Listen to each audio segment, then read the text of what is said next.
Game na. Ikaw muna.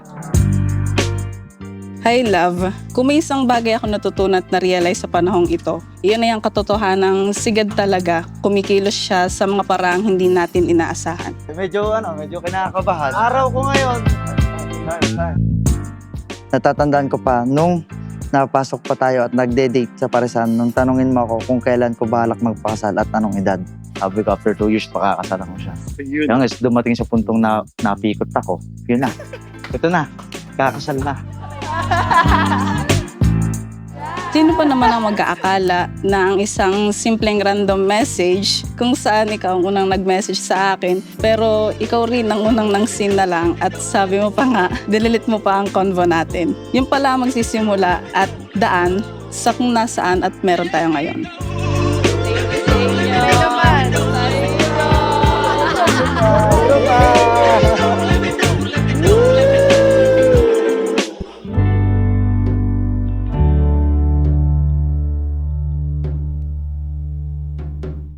It still amazes me how what started as a simple conversation became countless late night talks, shared dreams, answered prayers, and eventually a love story that brought us here today.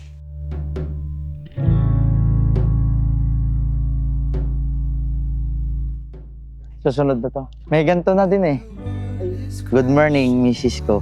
Una sa lahat ay papasalamat ako sa Diyos dahil ginabayan niya tayo sa naging journey natin. Kahit sobrang daming struggle na nangyari sa ating buhay ay hindi niya tayo pinabayaan. At patuloy pa din niya tayong binebless at ginagabayan.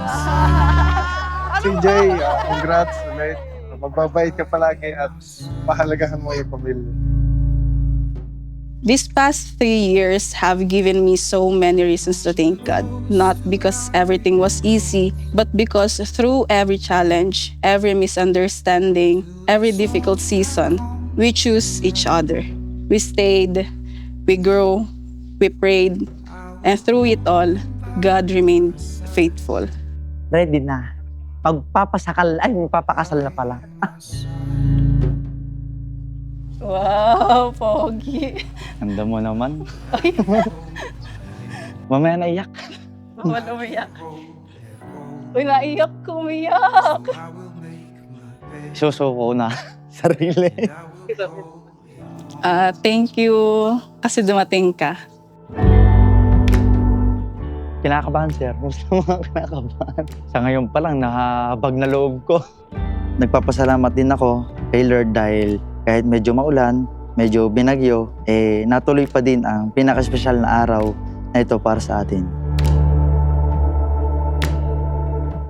Love, thank you for loving me in ways I never thought I deserved. Salamat sa malawak mong pasensya sa mga panahong mahirap akong intindihin. Thank you for comforting me when I doubted myself and reminding me every day that I am deeply loved. Ano yung advice ko sa iyo, basta mamahalin mo ang iyong pamilya. Mahal na mahal ka pa rin namin. Basta lagi mo lang tatandaan, nandito lang palagi ang daddy. I love you, anak. Love you. Kahit na may time na umabot tayo sa panahong akala natin matatapos na ang meron tayo. Pero salamat sa tiwala mo sa akin nang sabihin ko sa iyong kaya natin to, na kaya kong gawa ng paraan. Nagpapasalamat ako sa mga panahong hindi mo ako sinukuhan kahit nakasuko-suko na ang ugaling meron ako. Today, we begin a new chapter. Not only as husband and wife, but also as parents to the little blessing God has entrusted to us. And that makes this moment even more special. But I can't hold my hand. I can't hold it all. So I will make my bed.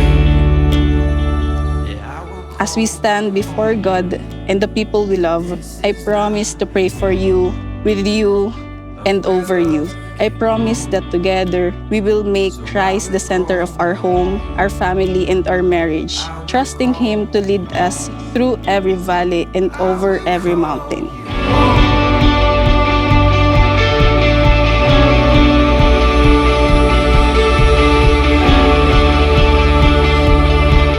Nandito ako hindi dahil kailangan ko. Nandito ako dahil pinili kita sa kahit anong aspeto ng aking buhay at kahit anong sitwasyon sa mundong ating ginagalaw. Kahit anong mangyari, palagi kitang pipiliin ng paulit-ulit, Mrs. ko. Dahil sa lahat ng aking siguro, sa'yo lang ako naging sigurado.